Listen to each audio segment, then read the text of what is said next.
welcome to another episode of Scott Reads Comics. Today I would like to cover The Legion of Superheroes, issue 291, published in 1982 by DC Comics. And this is the next installment of the Great Darkness Saga. If you didn't catch my coverage of issues 289 and 290, that was back in episode 159. You can watch that, come on back and watch this one. But this continues the Great Darkness Saga. We have an incredible cover here by Keith Giffen and Romeo Tanghal. Gorgeous yellow and orange and red here. And we can see stricken Mordru in the foreground and our mysterious adversary here in the center of the cover.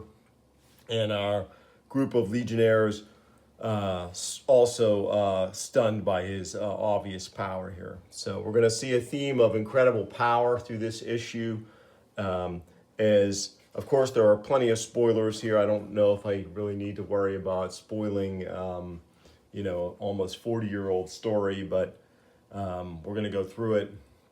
And the Legionnaires are going to still, by the end, not have quite unraveled the identity of their adversary, but we as readers will know. So we have A Sign of Darkness Dawning, Chapter 2 of the Great Darkness Saga. Paul Levitz, writer. Keith Giffen, Larry Malstedt, artists. Annette Kowecki, letterer. Carl Gafford, colorist. Laurie Sutton, editor. And I cannot say enough about not only the artwork from Giffen and Malstedt and the script from Paul Levitz, but the colors by Carl Gafford in this are just tremendous. What a synergy between the artists and the colorists here. So when we left off last issue, the Legionnaires had captured one of the servants of darkness who appears to have some relationship to Shadowlass. And here we have Mon-El, Dream Girl, and Shadowlass analyzing their prisoner, and put a pin in this because it's going to show up later on in the book. She's going to have a role to play, this prisoner, in the backup story in this issue. So here we have Shadowlass musing about the identity of this strange being. If you don't mind, could I have a minute to collect myself? This is really too much for me. Lydia Maller was the first heroine of my planet, but she died. That can't be her. Easy, Shady. We'll straighten this out. So this is a clone of Lydia Maller, the original hero of Shadowlass's world. So now we're going to leave this and go to Avalon. Located beyond the borders of the United Planets, this primitive planet is largely uncatalogued. Science police records note that it is the last known habitat of Mordru, however. Encyclopedia Galactica. So again, beautiful exposition with Levitz's introduction of these Encyclopedia Galactica entries. So here we have one of the servants of darkness, obviously looking like some kind of corrupted version of Orion. You can see he's on the Astro cycle here and wielding the Astro Force. So kaboom, he frees Mordru. Free, I'm free again. Thank you, whoever you are. Mordru is grateful to you. And for that, your death will be swift and painless. Ah, there you are, little one. An ill-advised presumption. You are powerful, Mordru, perhaps the mightiest of mortal wizards, but I am neither a wizard nor mortal. I am destined master of all who live. So Mordru is taken out. One of the most powerful adversaries of the Legion is snuffed out by our mysterious main villain here, who is still swathed in shadows. And back on Earth, at the main building of the United Planets government complex. Stop kidding yourself. My Legion career won't count. They're out for your blood, Reap, and they couldn't care less what the name Chameleon Boy used to stand for. Your little hero act stirred up all kinds of new tensions with the Khunds. And even if the truth is the Khunds had the meanness in them the whole time and are only using you as an excuse, you're going to get hung. I'm a good attorney, but it would take a saint to get you off. I don't think I want to know what the likely penalty is. So Chameleon Boy is still in legal trouble because he directed a sub-team of the Legion, their stealth squad, to enter Kun space because they were provoked by the Kuns. But the United Planets doesn't see it that way. They have very tense relations with the Kuns, who are an extremely warlike alien race, possessing incredible technology. So Chameleon Boy is going to take the fall. And meanwhile, we have our imprisoned servant. And it looks like she's not quite under complete control here. While in the main meeting room, I told you, Ultra Boy, I'm not postponing the election. Chameleon Boy's problems are his own doing.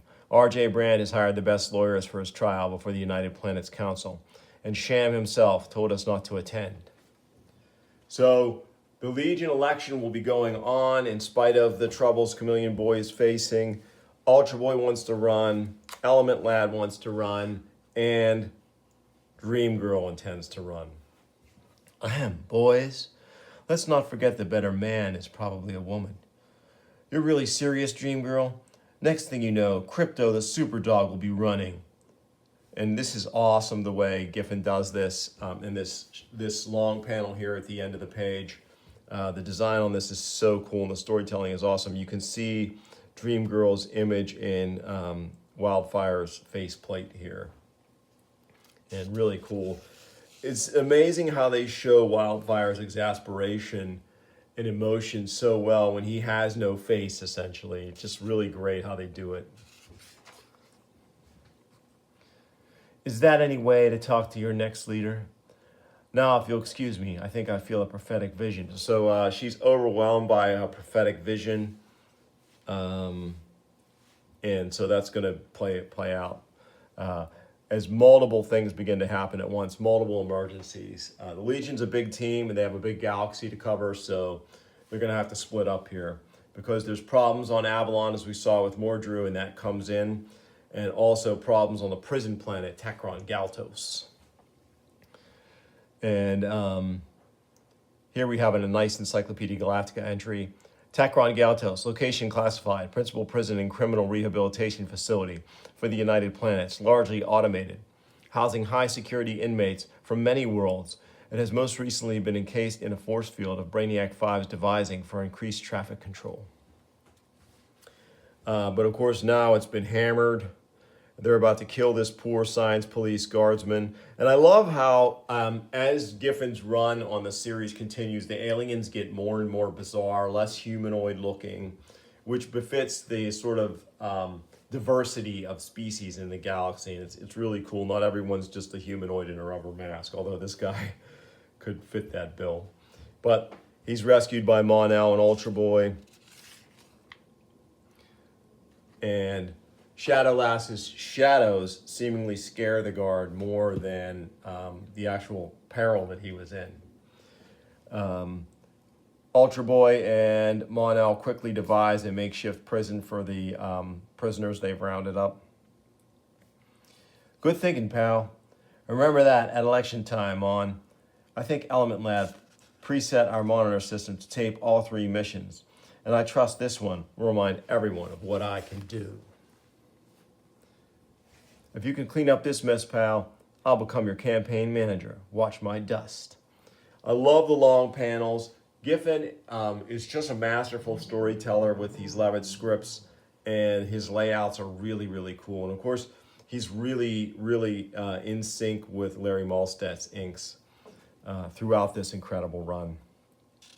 What did the Legionnaires find? Another of their most powerful foes, the Time Trapper, has been assaulted and stripped of his power. So that's Mordru and now the Time Trapper. Someone, this unknown adversary, is collecting the powerful energies of the Legion's most mighty foes. Joe, the Trapper didn't cause all this. Look behind you, Ultra Boy. Look at the darkness. What? Some kind of space warp. Weird. Can't see inside, even with my penetravision. Fashoom. Watch out, Joe. It's one of those servants of darkness. Careful. You have tried to gaze upon the master fool, and that no mortal may do unbidden, and live. Shady, block his sight lines a minute. Maybe I can hit him before he can use those force blasters. Go get him, love. Do you think it worked, PG? You saw how that thing clobbered Altar Boy Shady. Frankly, I don't think Mon-El has a chance.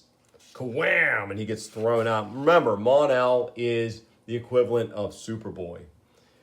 He's incredibly powerful, arguably the most powerful Legionnaire. Just shrugged aside. Do not imagine you have escaped my notice, fools. Whatever you are, mister, you just made a major mistake. Those two ladies happen to be very dear to us, and that means no more Mr. Nice Guy. My flash vision and your heat vision combined seem to be doing the trick, Mon-El. Great panel here as they sandwich him with their power blasts.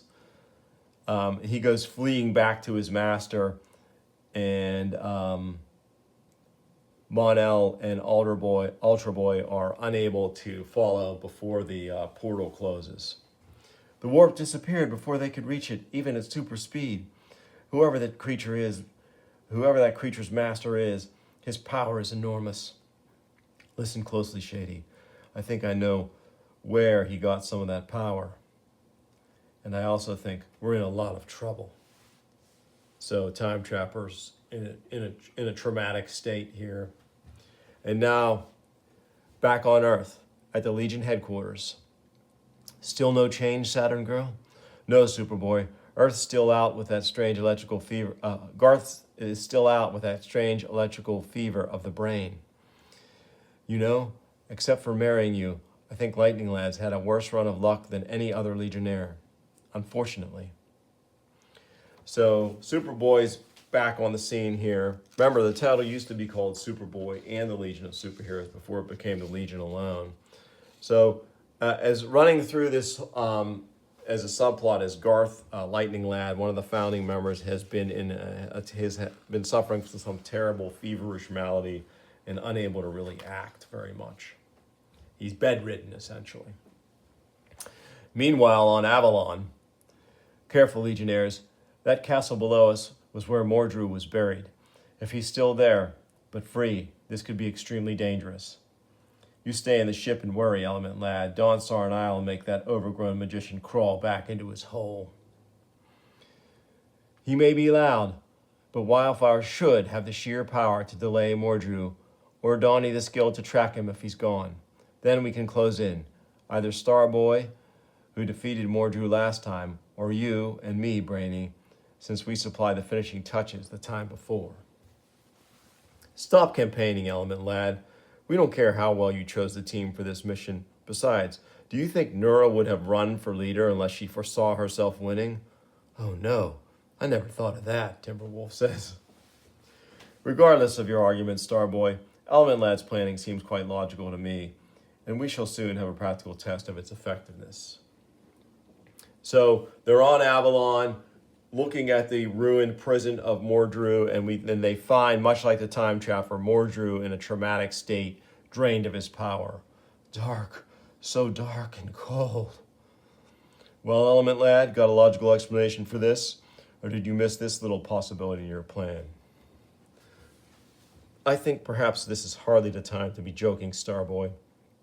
Has it not struck you that Mordru's babbling indicates that this is most probably a result of the efforts of the Servants of Darkness, or their master, who we know nothing about,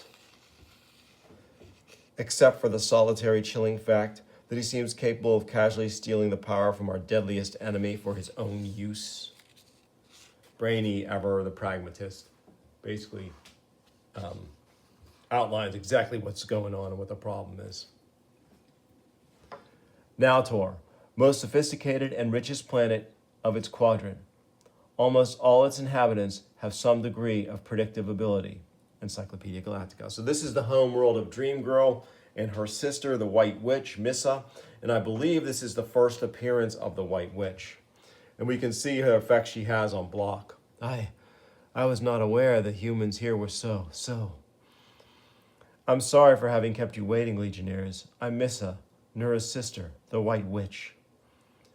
It took me 3 hours to work up that entrance, Nura. Did you like it?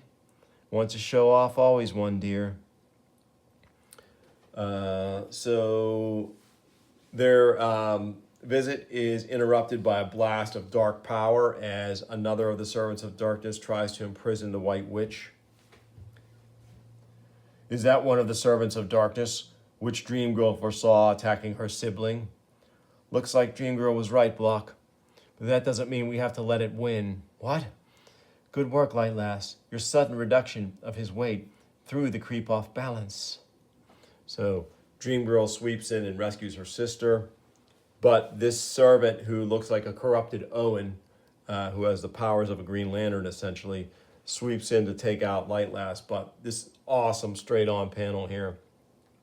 Do not be afraid, Light Lass. Thoom! Thanks, Block. Nice going, big fella. I'll take over now and show this bum the light. So here we have Invisible Kid, the new Invisible Kid, trying to peek into the warp and get a look. And this is one of my favorite sequences of the whole Great Darkness saga. Sacre Coeur, there is someone within, so they send a child to me. Yes, I can see you, presumptuous one, and see your soul as well. I shall grant you the favor you desire, Jacques Faucard, for it is the way of gods to grant boons to mortals of courage. I shall deign to let you gaze upon me, a rare honor for a mortal, but I prefer to accept your homage on your knees. And he blasts him, and obviously here we get Giffen's version of Darkseid, and he is incredible and threatening looking. Meanwhile, outside the warp, Sunboy is fighting the Servant of Darkness. Master, master. Yes, my little mockery. I think we shall depart. The woman is not worth even this trivial struggle. So the Legionnaires have successfully fought off the attack. The warp is dissolving. Well, at least this time we stopped the servants from getting what they wanted. That's a first. Wait, look, over in the corner, by the edge of where the warp was. Look what happened to Invisible Kid.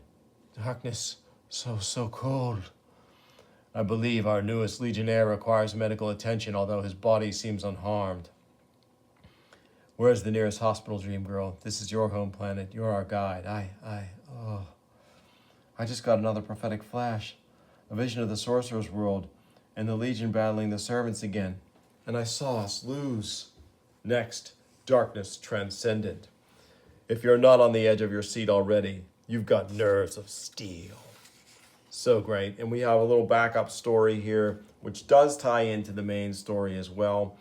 Writer Paul Levitz, Howard Bender and Roden Rodriguez, artists, Janice Chang, letterer, Carl Gafford, again, the colorist, and Laurie Sutton's the editor. So Legion headquarters here, and Saturn Girl is tending to her husband, Lightning Lad, who again I said is laid up with some kind of mysterious fever tied to the electrical field of the Earth. And she, of course, is having a reverie about what's been going on. Oh no, what now? Cosmic Boy? Sorry to interrupt, Saturn Girl, but all three teams have reported safe conclusions to their missions, although with disturbing news as well. Disturbing? Tell me, old friend, what could be more disturbing to me than what's happening right here? I understand your point, Saturn Girl, but it does appear that the master of these servants of darkness is more powerful than any of our old foes, and certainly more powerful than any Legionnaires. All three of the teams are rather worried. So she's talking to Cosmic Boy, and he is suddenly attacked. Cosmic Boy, what's happening? What blasted you? No answer on the holoscreen. I'd better go help. This headquarters hasn't been safe lately, thanks to Computo. Imra, don't go. So Garth finally awakens as she leaves, and we can see a hole in the Legion headquarters, and inside, there, human, feel the pain you deserve for trying to imprison one of the master's servants. Put him down, monster. I thought you were supposed to be comatose. I am what my master wishes me to be, fool, and that is enough to ensure your destruction. Not while I can still use my magnetism, like this. So Cosmic Boy isn't quite out of it. Enough. I seek my master, and I shall not be delayed by such as you, not even when the darkness can take me from your sight forever. So she is continuing her assault on the Legionnaires and handling Imra pretty good, knocking her, stunning her here. And unlike Shadow Lass, or perhaps her ancestor, Lydia Maller, this servant of darkness is superhumanly strong as she hefts this giant piece of equipment to crush them. My master will not heed me if he will not open the gateway to him. You have caused him to abandon me, to cut me off from the great darkness. For that you shall die, humans. No! Crack, boom! So she's shocked by 2 lightning bolts here as Garth managed to get his costume on and rescue Imra and Cosmic Boy at the last moment before he collapses. Rest easy, my love. I'm glad your fever broke, and I'm glad I've lived to see it. Strange how your concern for me and Cosmic Boy was enough to break the grip of the illness, or maybe not so strange. And then at the very end, we get the results of the Legion election, and Dream Girl has won. She is the Legion leader. So her tenure as leader will begin in the midst of the Great Darkness Saga. So a great issue, phenomenal installment in the Great Darkness Saga. We still have 292, 293, and 294 to go, and 294 is double-sized. So yeah, a lot of great Legion material ahead on the show. I hope you enjoyed this episode. If you did, please like and subscribe. Tell your friends, and I'll bring you more soon on Scott Reads Comics. Thanks for watching.